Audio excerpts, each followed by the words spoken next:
Esta es una presentación de MG Comunicación. Hoy, la querida y distinguida dama de la mesa cuadrada, Adriana Ochoa, ¿cómo está usted? Muy bien, muy buenas tardes. Hola, Jorge. Jorge Saldaña, querido amigo, ¿cómo estás? Perfectamente bien, muchas gracias. Saludos, Adriana. Saludos, Chuy, al auditorio. Bueno, pues muchos temas, especialmente hoy la proyección del 2024, ¿no? En México tenemos una constante que es: Morena es o parece indestructible, por más, para mí, sendos errores que comete el presidente. La preferencia hoy electoral de empresas serias que se dedican a medir justamente las preferencias rumbo a un proceso, indican que tiene más del 50% de las preferencias electorales el partido gobernante. Hay una feligresía abierta, constante y sonante a favor del presidente y de lo que diga el presidente que tendrá que pasar, incluyendo el candidato que pongan, como en los viejos tiempos donde el presidente en turno decía, él es el bueno, y todo el mundo decía, sí, señor presidente. Adriana, ¿cómo está el panorama rumbo al 24? Totalmente hegemónico, como era el PRI hace 30, 40 años, más o menos, de los últimos destapes presidenciales que yo recuerdo haber vivido, el de Miguel de la Madrid, por ejemplo. Y todo el mundo decía, es que es gris. Es un hombre que se ponga de moda el gris. Pues resultó, y desde un año antes, porque recuerdo que los destapes eran por ahí de noviembre, diciembre del año anterior a la elección, desde ahí tuvimos un candidato presidencial que hizo campaña solo por todo el país, José López Portillo. Yo creo que es totalmente hegemónico, y eso no es el presidente es una figura que atrae para polémica, pero sobre todo que la oposición no ha logrado ofrecer una narrativa nueva. Todavía está en sus broncas. Aquí en San Luis tuvimos una la semana pasada. Los dirigentes de los dos partidos que jugaban, PRI y PAN, están totalmente perdidos. Necesitan generar una narrativa nueva y no la tienen, y dudo que la tengan de aquí a cuando todavía tengan posibilidad de construir algo. Jorge Saldaña, tu punto de inflexión. Yo creo que va a ser una elección muy divertida la del 2024. Me parece que es un riesgo, digamos, para la democracia y para los mexicanos el no poder elegir más allá de las opciones que tiene el propio presidente. Creo que trae toda la baraja. O sea, el que me menciones finalmente creo que es una opción presidencial. Marcelo Ebrard, Claudia Sheinbaum, Ricardo Monreal, Adán Augusto López, y en una de esas algunos de los demás que se cuelan. Bueno, es baraja presidencial. Hasta podrían repatriar a Juan Ramón de la Fuente y se convertiría en un candidato fantástico para muchos sectores que hoy no ven con buenos ojos la 4T, y de todos modos sería un candidato de López Obrador. Sí, por supuesto, y creo que la oposición, como bien señala Adriana, va tarde, demasiado tarde, ¿sí? El 24 parece que faltan ya 2 años, faltan unos meses ya para que el 24 esté aquí a la vuelta de la esquina, y ya hay operadores incluso en nuestro estado sobre algunos de estos candidatos que te mencioné, y bueno, me parece que no hay muchas opciones para los ciudadanos, y la oposición va demasiado tarde. Imagínate que escuchamos al PAN, por ejemplo, hoy queriendo escuchar a las bases, escuchar a la sociedad civil como para reconstruirse, cuando tienen una elección aquí a la vuelta y cuando defienden además férreamente esta alianza que tuvieron en el Congreso de la Unión todavía para defender, ellos dicen, para defender a México, y que todavía ni se separan ni se juntan con el PRI y PAN, pero ni juntos, digamos. Si hoy fueran las elecciones, podrían con un candidato, el que me digas, que tuviera la bendición del gran elector que me parece va a ser del 2024, que se llama Andrés Manuel López Obrador.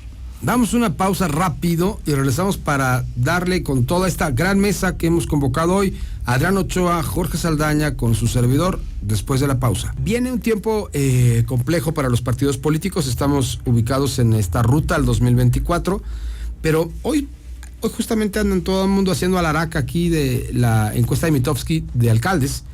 Galindo superó el lugar 17, llegó al número 12 en mejor calificación, pero tiene 50.1% de aprobación, Uh-huh. O sea, está reprobado en términos de las calificaciones de la escuela, está reprobado. Lo que pasa es que está mejor que muchos otros del país en cuanto al análisis de los alcaldes de capitales de los estados. O sea, hay un análisis de 32 y está en el lugar 12. El número 1 es Luis Donaldo Colosio Riojas, este muchacho, hijo de ya saben quién, que está gobernando por MC en la capital de Monterrey, pero tiene 50.9 de aprobación. Yo no recuerdo nunca haber visto en una situación que el candidato que parece mejor calificado de la oposición sea, 1, un alcalde, 2, un tipo que yo no he escuchado, evidentemente sí, he buscado y he intentado encontrar ahí en las redes sociales, pues algún momento de Colosio Riojas, pero él no da nota, tampoco genera una condición en donde dicen, tiene un plan de gobierno para transformar Monterrey en la ciudad del futuro. Es decir, lo que trae es la ausencia, es decir, es el candidato natural por omisión de todos los demás. ¿Estarán listos para competir, Adrián Ochoa? No, mira, creo que el nombre de Luis Donaldo Colosio, aparte el nombre del papá, claro, es justamente la narrativa que no pueden ofrecer ni PRI ni PAN. ¿Por qué? Porque necesitan del lado del PAN un panista que no huela a Calderón, que no huela a Fox, que no huela a lo que tenemos ahora. Tienes ahí un PAN, un comité ejecutivo nacional al que van a ver los exgobernadores panistas para pedirle que por favor quite directivos corruptos y cuestionados, quite figuras cuestionadas de todas las dirigencias. O sea, ninguno que no huela a nada de eso. Y del PRI igual, no quieren ninguno que huela a Peña, que no huela a Salinas de Gortari, que todavía los hay, que no huela a todo el pasado priista. Y este muchacho no tiene ninguno de esos aromas. Entonces, al no tenerlos y tener el apellido del papá, pues es una figura que se va naturalita, aunque mal calificado o calificado de una manera muy rasante en una alcaldía. Ahora, las alcaldías en México son unos verdaderos molinillos de carne. ¿Por qué? Porque son un mostrador en donde te cae de todo, desde el bache y el alumbrado hasta ejercicios de que no ayudas cuando tienen situaciones de miseria, cuestiones especiales, obra. Es un mostrador directo. No es tan cómoda como una gubernatura, si está más arriba, una senaduría o una diputación federal, son muy cómodas. Una alcaldía de una ciudad tan grande y con los problemas que tiene hoy Monterrey con agua, sobre todo el tema agua, pues no esperes que tenga una calificación muy muy alta. Pero lo que tiene el muchacho es básicamente la narrativa que no tienen los otros, no la pueden ofrecer porque necesitan un cambio generacional, acelerarlo, irse todos a su casa, hagan favor de largarse a su casa todos y dejen que salgan nuevas generaciones de panistas sin esos historiales y de priistas sin los historiales cuestionados. Jorge Saldaña, hace unos días estuvo aquí Verónica Rodríguez, la presidenta estatal del PAN, y decía, no, pues yo no tengo la culpa. O sea, yo no soy la culpable de que hayan vendido candidaturas, ni de que el PAN esté dividido. Y le hago, no eres la culpable, pero sí eres la responsable del partido que tiene esas condiciones. Hoy es lo que está sucediendo. O sea, la retahíla de malas decisiones, el conservadurismo con el que se han manejado, el desaseo con el que han ejercido el poder desde las cúpulas de los partidos, ya les cobró la factura suficiente como para que hoy no hay partidos, porque tampoco existe Morena formalmente, existe solo López Obrador. O sea, el sistema de partidos de México está quebrado. ¿Qué opinas, Jorge Saldaña? Totalmente de acuerdo, Jesús. Y esto no es nuevo. Los partidos políticos hace mucho se ha estudiado, van en una debacle, son ya instituciones, vehículos de participación muy a la antigua. Esta afiliación o filiación, lealtades, digamos, de valores, creo que ya los ciudadanos lo rebasan por mucho. Te puede gustar un candidato de un partido político, tener el idealismo de que alguien te resuelva unas cosas, pero dentro de tu propio idealismo y valores puedes votar también por otro candidato. El sentirse atado, el sentirse maniatado a que yo pertenezco a las filas de Acción Nacional o del PRI o tal, para siempre y por siempre, porque lo firmo con sangre, pues eso ya no existe. Y los partidos políticos lo están viviendo. Cada vez tienen menos afiliados, cada vez crecen menos y finalmente cada vez se mueven a conveniencia. Por ejemplo, leía por ahí el Partido Verde Ecologista, por traerlo a la mesa, es el más eficiente, con menos votos gobierna a mucho más gente. ¿Y por qué? Pues porque se alía, ¿sí?, temporalmente a los partidos que le son oficialmente y eficientemente mejores, y bueno, pues logra mejores resultados. Yo creo que Verónica efectivamente no tiene la culpa, pero sí tiene las riendas de un partido que, repito, va tarde a este ejercicio de querer escuchar a la sociedad y que tendría que arreglar eso, pero no saben cómo, no tienen idea cómo, y los pleitos del PAN me parece que son muy focalizados, además son de entre 3 y 4 gentes, y esas 3 o 4 gentes ya se están peleando, y eso pues mucho menos abona y contribuye para que el día de mañana, para el del 24, tengan un partido sólido o una ficha interesante que ofrecer para una eventual alianza con alguien más, ¿no? En el PAN nacional están por las mismas, o sea, no existe una cohesión natural, existen grupos que siguen ejerciendo el poder, otros que quieren regresar a condiciones, y finalmente hay un descrédito general. El PAN hoy no tiene un candidato fuerte que pueda buscar competir aún dentro del contexto de una alianza, pero en el PRI están peor, o sea, están peor que nunca. El tema de la semana en buena medida ha sido Alito en Suiza, Alito el cateo a su casa, Alito... El Lamborghini de Alito, bueno, ese tipo de cosas. La filtración de Alito ¿Qué se va a pasó jugar. a Alito? Está malito a colita, Alito, ¿qué le pasó? No solo no tienen fichas o corcholatas, como las llamó el Dice el presidente, presidente. no tienen dirigencias. Están los sujetos que están al frente y que ya les están pidiendo que se vayan. Oye, ya viste los resultados de la elección pasada, vete a tu casa, no tienes nada que hacer. Desde luego hay un interés en quítate tú para ver si nosotros lo hacemos mejor, pero ni siquiera tienen dirigencias. Eso es muy, muy grave. Entonces mucho menos esperes que tengan candidatos. Además, bueno, hablando del joven Colosio de allá de Monterrey, me parece que no brilla por sí mismo, le ayuda muchísimo el apellido, le ayuda muchísimo este bagaje que todos recordamos, o cierta generación recordamos sobre Luis Donaldo Colosio, pero pues ya vimos en la elección interna pasada que además Movimiento Ciudadano no le ofrece una estructura real, efectiva, porque están en la lona. O sea, la verdad es que no lograron esos resultados, y finalmente sí lo sacrifican en el 2024, que era digamos la columna vertebral de esta conversación. Si lo sacrifican en 2024 va a ser muy, muy doloroso. Y por parte del PRI, me parece que una cosa interesante, y esto es una locura y una teoría de su servidor y de algunas personas que lo he comentado, el PRI con un candidato como Luis Donaldo Colosio, ¿no? O sea, pensarlo, solamente el PRI se puede salvar del PRI de sí mismo y de la narrativa PRI con un candidato como Luis Donaldo Colosio, que diría todo el mundo, no, es una locura, el PRI mató a su papá. No, ese PRI mató a su papá. No es una locura, porque yo creo que no va a haber manera de que la oposición compita si no van MC, PAN y PRI juntos. O sea, no hay forma. Y aún así lo dudo mucho. Porque el PAN y el PRI sí tienen ciertas estructuras en diferentes estados del país y pueden llegar a competir. Y además tienen formación, aún más que Morena. O sea, en esa parte, Morena radica específicamente en el fervor que genera el presidente. La afiliación que ha tenido históricamente el presidente y pues toda esta influencia que genera en su feligresía natural. Punto.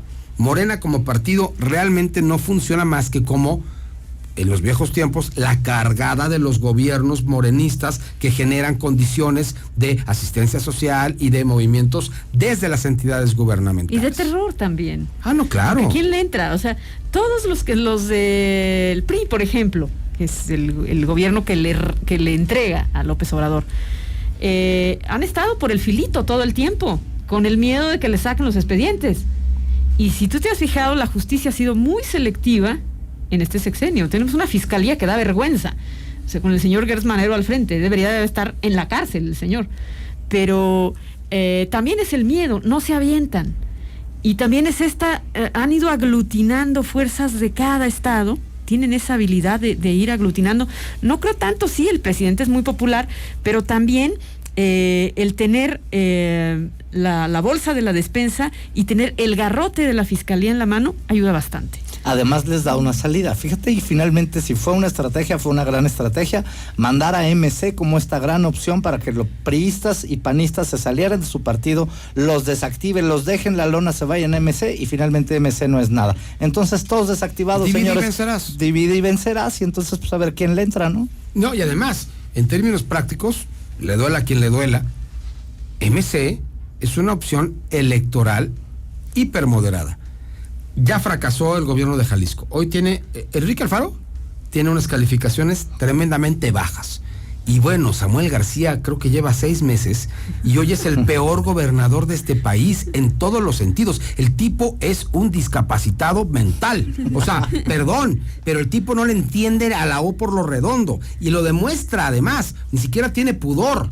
O sea, está tremendo que ellos, los de MC, quieran decirnos que saben gobernar y que pueden poner a alguien. No, pues es que no queda de otra. Tal vez la fórmula puede ser, sí, Colosio, candidato, pero del PRI, PAN y MC, en una condición verdaderamente cuesta arriba, donde sea todos en una condición de unidad, apoyamos la única opción que podría llevarnos a combatir a la 4T, pero de todos modos yo sigo pensando que la 4T con el que pongan les va a ganar, porque no es el tiempo, y además es un tema cíclico, es decir, cuando Fox gana de manera abrumadora, por fin en el 2000, pues mal o bien, termina consolidando la continuidad a regañadientes con Calderón. No le alcanzó en ese momento a la oposición para hacer lo que tenían que hacer. El golpe de la pérdida del poder es demasiado fuerte. Y aunque yo no creo que vaya a haber una continuidad práctica con nadie más que con Claudia Sheinbaum, y si eso sucede, el país se va a ir al peor lugar posible, en esa condición va a haber, ahora sí, tiempo para. Pero la refinería de Dos Bocas es una locura, el aeropuerto es una locura, el Tren Maya es una locura en general el manejo de la política de seguridad del gobierno de la 4T. Ha cometido errores en todos los sentidos. Lo único que más o menos le está atinando es en confiar en externos para el tema de la macroeconomía, porque no estamos en el peor nivel en el que podríamos estar bajo nuestras condiciones. El tema de la salud pública es una grosería. Ya la gente está en una condición verdaderamente desafortunada. Entonces, ¿qué queda? Abrir los ojos y darle la vuelta. Última pregunta porque nos tenemos que ir. Adriana, el 2024 lo aceleró el propio presidente López Obrador. ¿Por qué?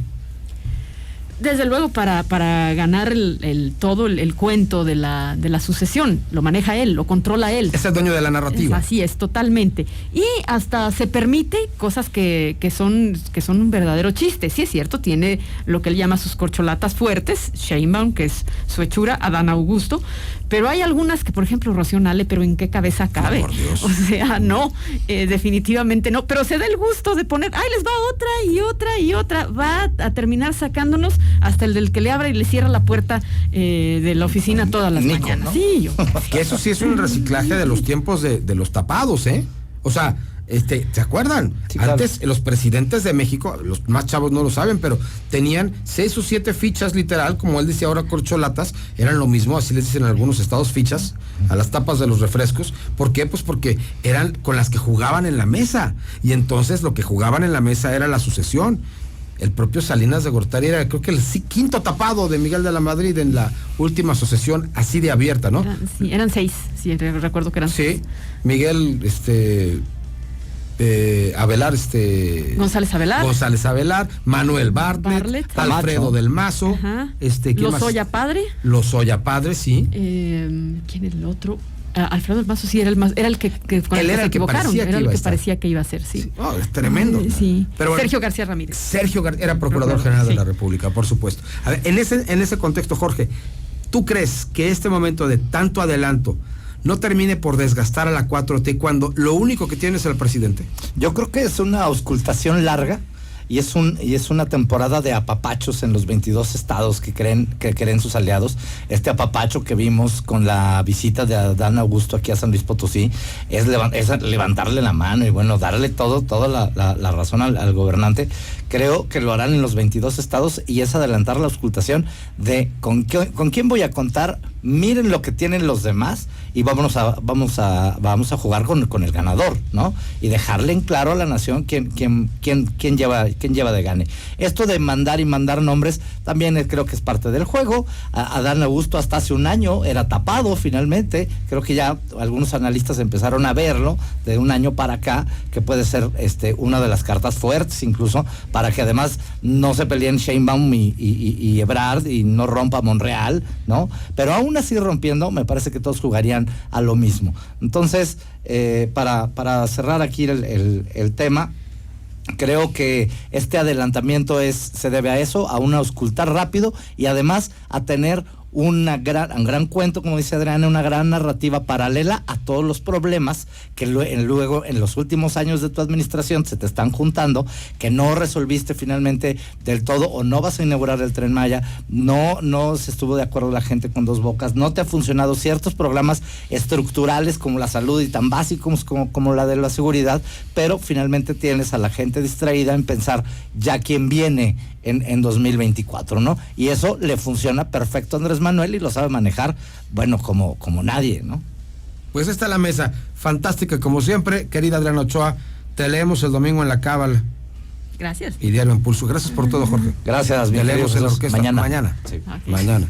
Bueno, a mí me aguantan mañana también, desde las 7 de la mañana. Que la pasen bien, hasta la próxima. Esta fue una presentación de MG Comunicación.